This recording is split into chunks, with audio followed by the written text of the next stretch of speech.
तो दोस्तों कैसे हैं आप लोग। उम्मीद करता हूँ बहुत ही बढ़िया होंगे। दोस्तों हम लोग डीसी मशीन के प्रीवियस ईयर में आए हुए क्वेश्चंस कर रहे थे। तो अभी तक हमने जो है 7 क्लास को कंप्लीट कर लिया। ये हमारी 8th क्लास है। दोस्तों अगर आप लोगों ने वो वीडियोस नहीं देखी हैं तो दोस्तों उसके लिंक मैं इस वीडियो के डिस्क्रिप्शन में दे दूंगा, आप लोग वहाँ से जाकर उसको देख सकते हैं। तो चलिए दोस्तों हम लोग अपने क्वेश्चन को स्टार्ट करते हैं। दोस्तों यहाँ पे हमारा पहला क्वेश्चन है, the induced EMF in the armature conductor of a DC machine is. तो क्वेश्चन में पूछा गया है कि जो हमारी डीसी मशीन का जो आर्मेचर होता है उसमें जो ईएमएफ इंड्यूस होता है वो किस तरह का होता है। तो दोस्तों ये हमारा होता है साइनोसॉइडल की तरह। The induced EMF in the armature conductor of a DC machine is sinusoidal, that means AC. With the help of commutator, in case of DC generator, with the help of commutator, AC is converted into DC। तो जो हमारा generator होता है, generator में हम लोग जो AC होता है उसको हम लोग कन्वर्ट करते हैं DC में with the help of commutator. Next question है, in the case of lap winding resultant pitch is.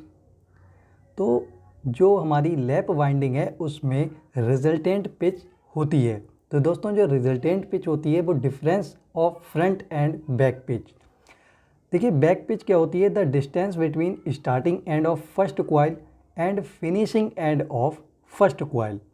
तो जो बैक पिच होती है वो एक ही कॉइल का जो अंतिम सिरा है और उसी कॉइल का जो स्टार्टिंग सिरा है, इन दोनों के बीच की जो डिस्टेंस है वो हमारी कहलाती है बैक पिच। वहीं बात करें हम लोग फ्रंट पिच की, the distance between starting end of second coil, जो सेकंड कॉइल है उसका स्टार्टिंग जो सिरा होता है and finishing end of first coil, तो जो पहली कॉइल है उसका जो अंतिम सिरा है, इन दोनों के बीच की जो डिस्टेंस होगी वो हमारी कहलाएगी पोल पिच। अब यहीं पे हम बात करते हैं कि जो रिजल्टेंट पिच होती है वो लैप वाइंडिंग में क्या होती है। दोस्तों ये होती है resultant pitch YR is equal to YB minus YF। In wave winding YR is equal to YB plus YF। तो दोस्तों यहाँ पे हमारा ऑप्शन डी जो है वो करेक्ट हो जाएगा। नेक्स्ट क्वेश्चन है, which part of the DC machine is shown in the given figure. तो इस फिगर में आपको कौन सा पार्ट डीसी मशीन का दिखाया गया है। तो दोस्तों यहाँ पे जो हमें दिखाया गया है वो योक दिखाया गया है। आइए जानते हैं कि योक क्या होता है। Electrical machine provided mechanical support to the pole and path for magnetic flux, that part is called yoke. Electrical machine provided mechanical support, electrical machine जो होती है वो प्रोवाइड कराती है हमारी मैकेनिकल सपोर्ट को, mechanical support to the pole, pole को mechanical support provide कराती है जो हमारा योक होता है, and path for magnetic flux, जो मैग्नेटिक फ्लक्स होता है उसके लिए भी यह पाथ को प्रोवाइड कराता है, जिसे हम कहते हैं yoke. Yoke protect external mechanical injury, जो मैकेनिकल एक्सटर्नल इंजरी होती है उससे भी यह प्रोटेक्ट करता है। साथ ही for small DC machine it is made up cast iron, और जो लार्ज डीसी मशीन होती हैं इसे हम बनाते हैं कास्ट स्टील से। तो यहाँ पे हमारा ऑप्शन ए करेक्ट हो जाएगा। For a simplex lap winding the commutator pitch is equal to. Simplex lap winding में कम्यूटेटर जो पिच होती है वो इक्वल होती है। For simplex lap winding the commutator pitch YC is equal to plus minus 1। अगर हमारी प्रोग्रेसिव वाइंडिंग है तो उसके लिए इसकी वैल्यू आएगी +1, प्लस में आएगी, और रेट्रोग्रेसिव है तो इसके लिए इसकी वैल्यू आएगी माइनस में, -1। The number of commutator segments in a DC machine is equal to the number of. तो जो नंबर ऑफ कम्यूटेटर सेगमेंट होते हैं वो डीसी मशीन में किसके इक्वल होते हैं। तो दोस्तों ये जो इक्वल होते हैं वो कॉइल्स के इक्वल होते हैं। The number of commutator segment is equal to the number of coil. दोस्तों नंबर ऑफ कॉइल जो होती है वो होती है slot per pole, total number of slot divided by total number of pole. तो इससे हमारे जो टोटल नंबर ऑफ कॉइल निकल के आ जाएंगी जो कि हमारे इक्वल होंगे नंबर ऑफ सेगमेंट के, कम्यूटेटर सेगमेंट के। Electromagnetic torque in rotating electrical machinery is present when. Electromagnetic torque in A rotary electrical machine is present when. तो जो इलेक्ट्रोमैग्नेटिक टॉर्क जो होता है वो रोटेटिंग इलेक्ट्रिकल मशीन में कब प्रेजेंट होगा। दोस्तों जो हम लोग जानते हैं कि जो इलेक्ट्रोमैग्नेटिक जो टॉर्क होता है वो होता है B S V R sine del. B S जो होता है वो हमारा होता है stator field strength, V R जो होता है वो होता है रोटर फील्ड स्ट्रेंथ, और साइन डेल जो होता है वो angle between V S and V R.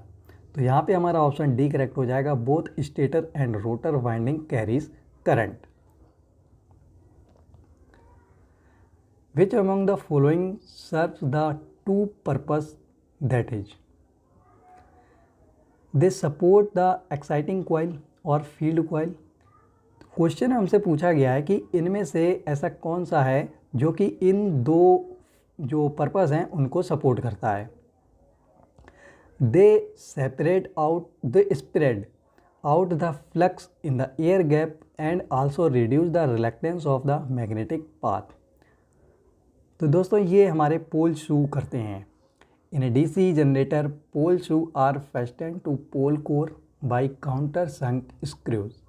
तो जो हमारे पोल जो कोर होते हैं उसको हम लोग जो है लगाते हैं fastened to the pole core by countersunk screw. Countersunk screw के द्वारा हम लोग पोल कोर को हम लोग लगाते हैं, पोल शू को हम लोग लगाते हैं पोल कोर पर, ठीक है। Pole are joint to the yoke with the help of bolt और वेल्डिंग और काउंटर संक स्क्रूज। अब ये जो हमारे पोल कोर है इसे हम लोग लगाते हैं योक पर, किसकी सहायता से, बोल्ट की सहायता से, वेल्डिंग की सहायता से, या फिर countersunk screws. Pole carry the field winding, pole के ऊपर हम लोग फील्ड वाइंडिंग को लगाते हैं जो कि पोल कोर होती है उसके ऊपर। पोल शू पर्पस, पोल शू का भाई दो ही पर्पस है, to support field coils, field coil को सपोर्ट करता है। फील्ड कॉइल को सपोर्ट करने के लिए flux distribution in the air gap is uniform, जो फील्ड का जो डिस्ट्रीब्यूशन है वो एकदम यूनिफॉर्म हो। The basic requirement of a DC armature winding is that it must be, the basic requirement of a DC armature winding is that must be. तो जो basic requirement है एक डीसी आर्मेचर वाइंडिंग में वह क्या है, तो दोस्तों ये होना चाहिए एक closed one. The basic requirement of a DC machine armature winding is that it must B a closed one, यानी कि क्लोज्ड होना चाहिए, ठीक है। सर्किट हमारा क्लोज्ड होना चाहिए, क्योंकि the conductor cut the magnetic field, जब कंडक्टर एक मैग्नेटिक फील्ड को कट करेगा इस कंडीशन में then a EMF electromotive force induced dynamically in a conductor. तो जो कंडक्टर है उसमें आपका ईएमएफ इंड्यूस हो जाएगा जो कि डायनेमिकली इंड्यूस होगा। अगर यह circuit, if circuit is closed then flow a current, अगर सर्किट हमारा क्लोज है तो इस कंडीशन में करंट भी फ्लो होने लगेगी। In DC machine torque is proportional to, DC machine में जो टॉर्क होता है वो प्रोपोर्शनल होता है किसके, तो दोस्तों ये प्रोपोर्शनल होता है both flux and armature current. हम लोग दोस्तों जानते हैं कि डीसी मशीन में जो टॉर्क होता है वो होता है T is equal to K phi I A. For DC shunt machine phi जो होता है वो हमारा कांस्टेंट हो जाता है, तो इस वजह से जो टॉर्क है वो डायरेक्टली प्रोपोर्शनल हो जाता है आई ए आर्मेचर करंट के। But in case of DC series machine phi जो है वो कांस्टेंट नहीं रहता है, वो आई ए के जो है प्रोपोर्शनल हो जाता है, क्योंकि सेम करंट सभी में फ्लो होती है। फील्ड वाइंडिंग में भी वही करंट फ्लो हो रही है यहाँ पर सीरीज में और आर्मेचर में भी, तो ये डायरेक्टली प्रोपोर्शनल हो जाता है। इस वजह से यहाँ पर ये जो है वो आई ए स्क्वायर हो जाता है। तो टॉर्क जो है directly proportional to I A square in case of DC series motor. In DC machines the internal characteristics are plotted between, DC series machine में डीसी मशीन में द इंटरनल कैरेक्टरिस्टिक्स हम किसके बीच में प्लॉट करते हैं। देखिए दोस्तों, जो हम लोग इंटरनल कैरेक्टरिस्टिक्स जो प्लॉट करते हैं वो EMF induced the armature E versus armature current I A. यहाँ पे दोस्तों हमने दिखाया है कि जो हमारी ओपन कैरेक्टरिस्टिक्स होती है या नो लोड कैरेक्टरिस्टिक्स होती है उससे हम लोग ईजी वर्सेस आईएफ के बीच में प्लॉट करते हैं। वही इंटरनल कैरेक्टरिस्टिक्स को ईजी वर्सेस आईए में, एक्सटर्नल कैरेक्टरिस्टिक्स को वी वर्सेस आईएल।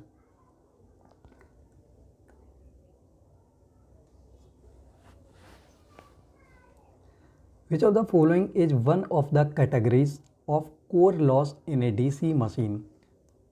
इनमें से ऐसी कौन सी कैटेगरी है जिसमें हमारे जो कोर लॉस हैं वो काउंट किए जाते हैं। कोर लॉस के अंतर्गत दोस्तों इनमें से एक ऐसा लॉस है जो कि कोर लॉस के अंतर्गत आता है, कोर लॉस की कैटेगरीज में आता है। तो दोस्तों जो हिस्टैरिसीस लॉस है वो कोर लॉस की कैटेगरी में आता है इन case of DC machine. Iron और कोर लॉसेस, चाहे हम कह दें आयरन लॉसेस या हम कह दें कोर लॉसेस, बात एक ही है। These losses occur in the armature of a DC machine. यह जो लॉसेस होते हैं वो हमारे डीसी मशीन के आर्मेचर में होते हैं।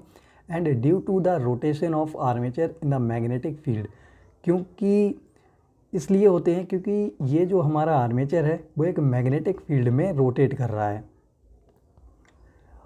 ऑफ द पोल, ठीक है। They are of two type, यह दो टाइप के होते हैं, hysteresis losses and eddy current losses. स्विन वन test is conducted on DC machine under which of the following condition. स्विन वन टेस्ट को हम कंडक्ट कराते हैं डीसी मशीन में इनमें से किस कंडीशन के अंतर्गत। तो दोस्तों हम लोग हाफ लोड नो लोड की कंडीशन में स्विन वन टेस्ट को कंडक्ट कराते हैं डीसी मशीन में। Swing one test conducted on DC machine under no load condition. The test is applicable to those machine in which flux is practically constant. The test is applicable to those machine, उन मशीनों में जिनमें flux जो है वो practically constant रहता है, जैसे कि shunt and compound wound machine, तो इसमें फ्लक्स जो है वो हमारा कांस्टेंट रहता है। Consider the following statement. The use of interpol in DC machines is to counteract the। तो जो इंटरपोल मशीन जो डीसी मशीन में जो हमारे इंटरपोल होते हैं उससे दोस्तों यहाँ पर जो हमें यहाँ पे 3 पॉइंट दिए हुए हैं, इनमें से कौन कौन सा जो है वो हमारा करेक्ट है इंटरपोल के लिए। Reactance voltage, demagnetising effect of armature MMF in the commutating zone, cross magnetising effect of armature MMF in the commutating zone. तो दोस्तों यहाँ पे रिएक्टेंस वोल्टेज और जो क्रॉस मैग्नेटाइजिंग इफेक्ट है इसको ये न्यूट्रलाइज कर देता है interpole winding. Interpole is also called commutating pole. Interpole को कम्यूटेटिंग पोल भी कहते हैं। शेप इसका जो होता है वो लॉन्ग एंड नैरो होता है। इसे हम क्यों यूज़ करते हैं, तो neutralizing the cross magnetising effect of armature reaction. Armature reaction का जो क्रॉस मैग्नेटाइजिंग इफेक्ट होता है उसको न्यूट्रलाइज करने के लिए यूज़ करते हैं। साथ ही जो रिएक्टेंस वोल्टेज होता है उसको भी न्यूट्रलाइज करने के लिए हम लोग इंटरपोल वाइंडिंग का यूज़ करते हैं। The thickness of lamination which reduce eddy current loss. जो लेमिनेशन हम लोग जो इसी वजह से करते हैं ताकि जो एडी करंट लॉस हैं वो कम हो सकें। In electrical machine varies from, तो जो लेमिनेशन की जो थिकनेस होती है वो वेरीज करती है कहाँ से कहाँ तक। सिलेक्ट द क्लोजेस्ट रेंज, तो यहाँ पे जो वेरी करती है वो करती है 0.5 से 5 mm। The thickness of lamination which reduce eddy current loss in electrical machine varies from 0.5 to 5 mm. The number of parallel path in the armature winding of a 4-pole wave-connected DC machine having 28 coil side each. The number of parallel path in the armature winding. Number of parallel path क्या होंगे armature winding में of a 4-pole wave-connected DC machine है। 4-pole wave-connected DC machine है having, जिसमें 28 coil side दी हुई हैं। तो दोस्तों यहाँ पर जो मशीन है वो है यहाँ पर वेव कनेक्टेड, वेव वाइंडिंग इसमें यूज़ की हुई है। तो इसके लिए नंबर ऑफ़ पैरेलल पाथ जो होते हैं वो 2 होते हैं। wave winding, the number of parallel path is wave winding is always 2m, ठीक है। फॉर सिंप्लेक्स इसके लिए m की वैल्यू 1 हो जाती है, तो इस वजह से यहाँ पर हम लोग 2 ले लेते हैं, और अगर डुप्लेक्स बोले तो ये हो जाता है 2m, और m की वैल्यू यहाँ पर हो जाती है 2, तो 2 दूनी 4 हो जाएंगे अगर ये डुप्लेक्स बोलता। So here option D will be correct, a is equal to 2। But in case of lap winding the number of parallel path in lap winding is always equal to the number of pole, that means a is equal to p।